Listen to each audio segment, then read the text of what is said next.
Hey guys, this is Martin Wright from Argos Dog Training, and we're back again in 2021. It's gonna be a great year. This video that we're doing today is about how to select the perfect dog trainer or the correct dog trainer for you and your family. This is advice that I would give my own family if they were far away from me and if they were looking for a dog trainer. This is advice that's really directed towards people who don't even have dogs yet. People who plan ahead, people who think ahead, and people who want to make sure that they start off on the best foot possible. This is to give them some ideas as to things to think about and research to do prior to getting a dog trainer.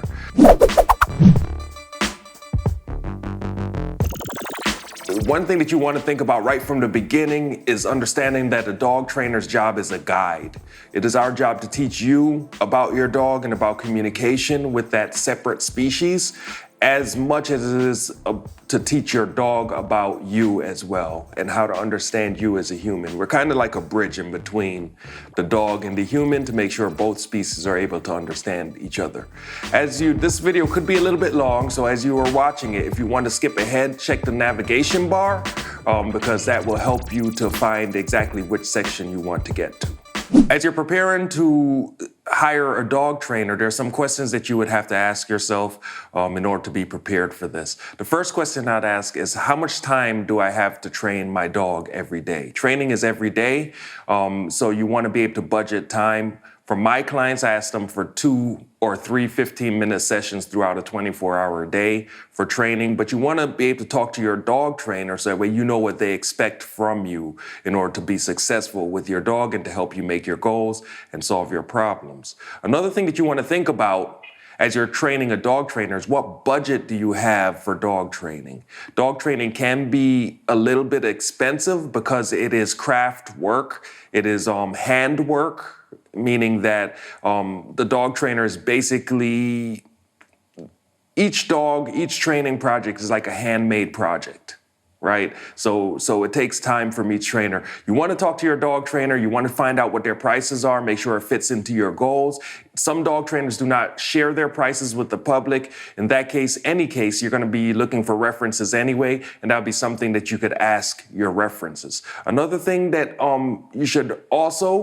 another question you should also have for yourself is, how do people train dogs? What are the methods, the techniques that are out there for dog training? That will help you with your general dog training knowledge. It'll also help you to ask the right questions, and also so that way you know what your options are as methods to train the dog.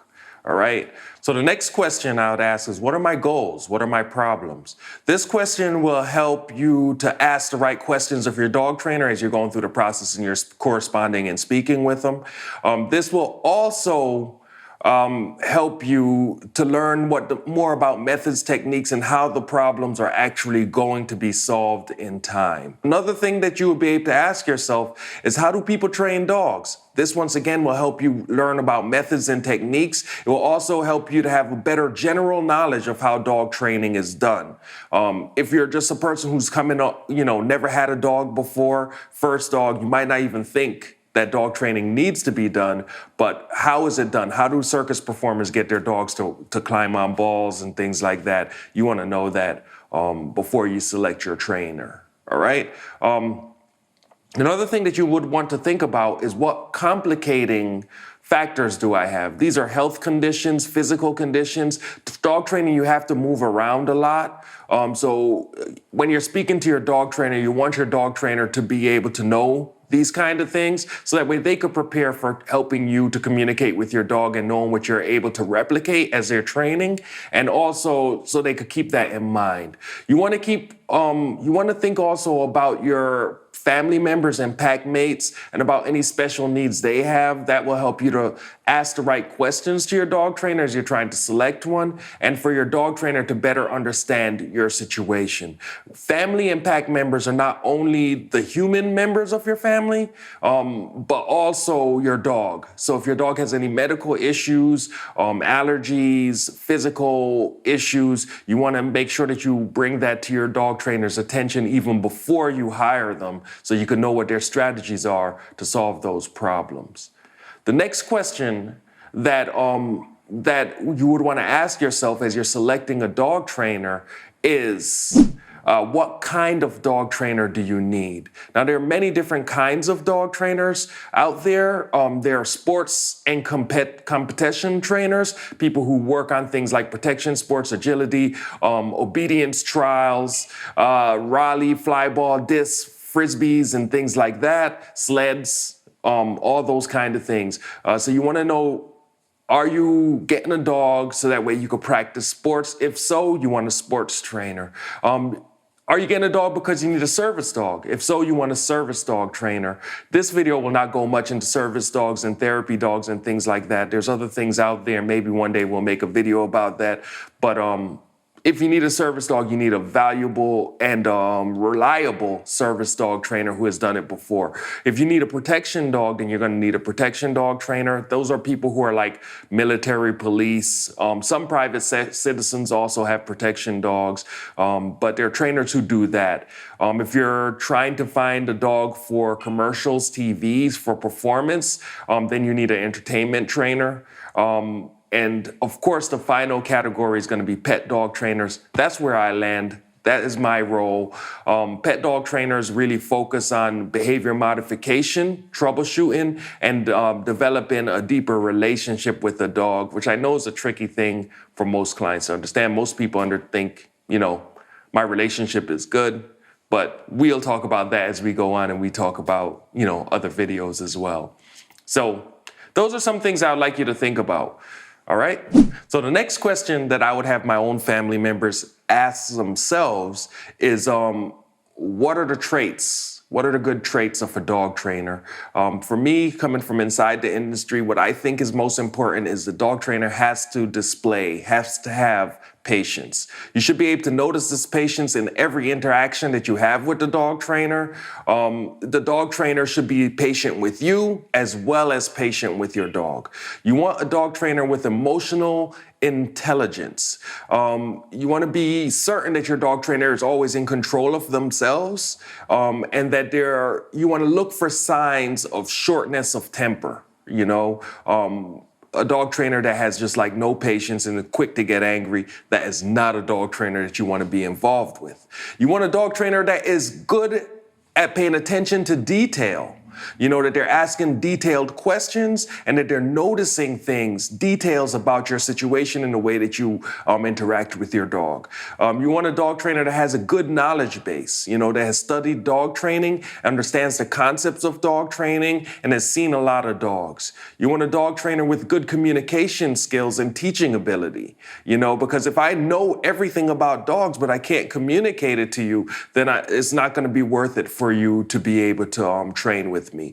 Once again, dog trainers, our job is not to solve all the problems. Our job is to teach you how to communicate and how to train with your dog, because I will not be there as a dog trainer when your dog is stealing food from the counter. I will not pop out from under the sink. I will not be there as a dog trainer when you're inviting guests into your home. So it's my job to teach you how, right? So you want to make sure that you have a dog trainer that's able to teach those kind of concepts easily. You want a dog trainer with experience, so that way they have multiple tricks. You don't want a dog trainer that has only one way to solve every problem. You want to see multiple tricks to solve a problem, because not every solution will work with every dog.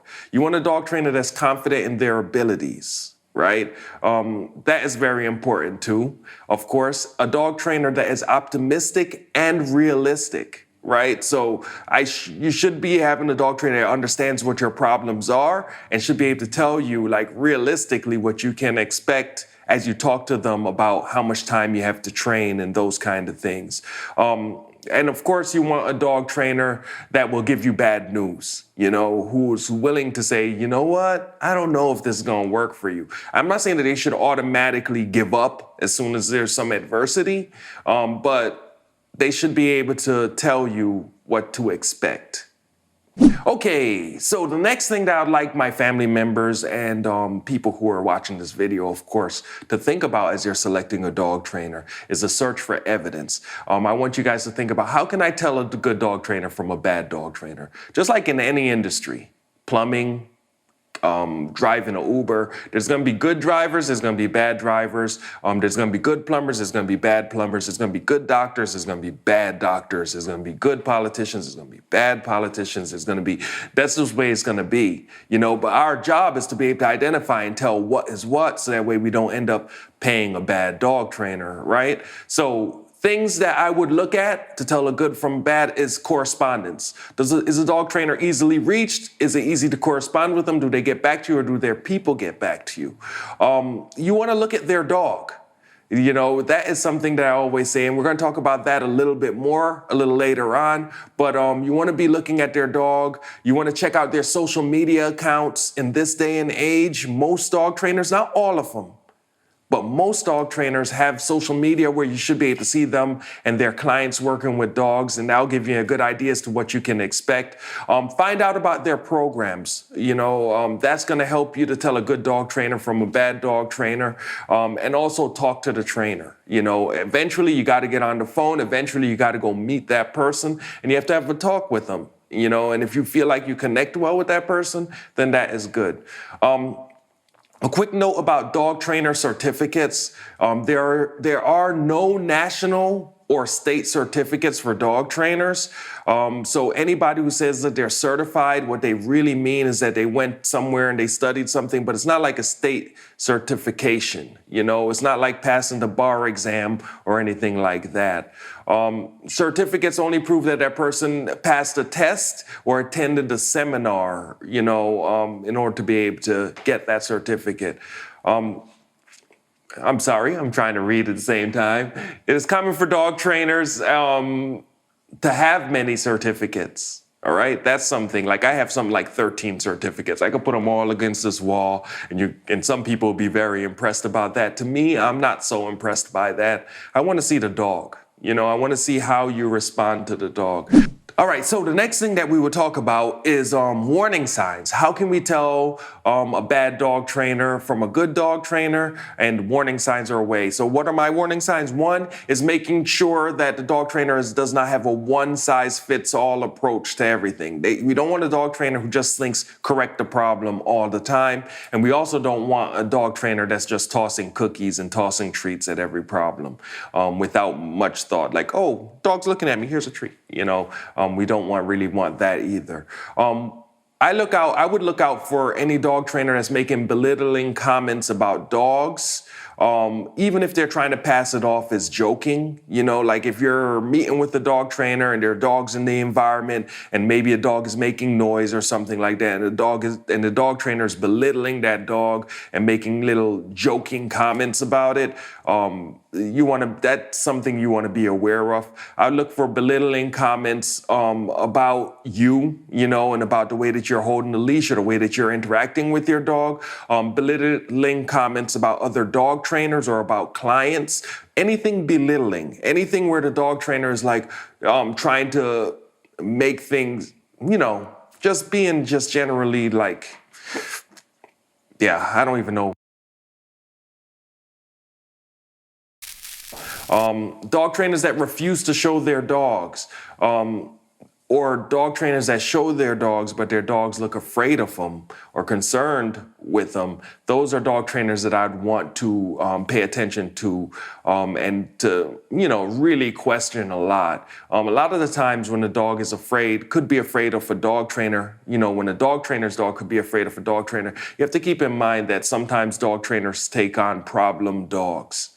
Because we're the only people who could really handle those dogs. And if that's the situation, the dog trainer should be able to tell you that. And still, the dog should still be well in control, with the dog trainer if they had the dog for any period of time at all. So those are some things that I want to look out for as warning signs. Okay, guys, so definitely make plans, make preparations for selecting your dog trainer. I hope this video has been helpful to each and every one of you. If you check the links below, you will see, where are you going, sweetie? If you check the description below, you will see links to all of our other social media. Until the next time, enjoy your day and enjoy your dog. Itty bit. Excellent.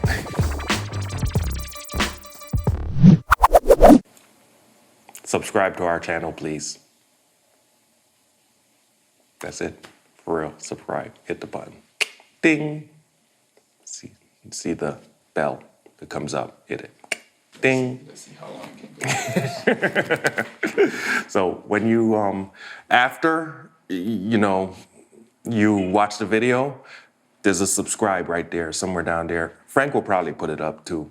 Just hit that subscribe. The bell, ding. The bell, ding. Subscribe. Subscribe? Should they subscribe? Subscribe? You see more itty bit. Subscribe. Hit the bell. The bell. It'll bring up notifications. Every time we make a video, it'll be like notification, notification. Video, cool video. See, look how cute she is. Subscribe. Hit the bell. Ding. Ding. I could do this forever, Frank. Ding. Let's see. It's not even a minute. I'm good.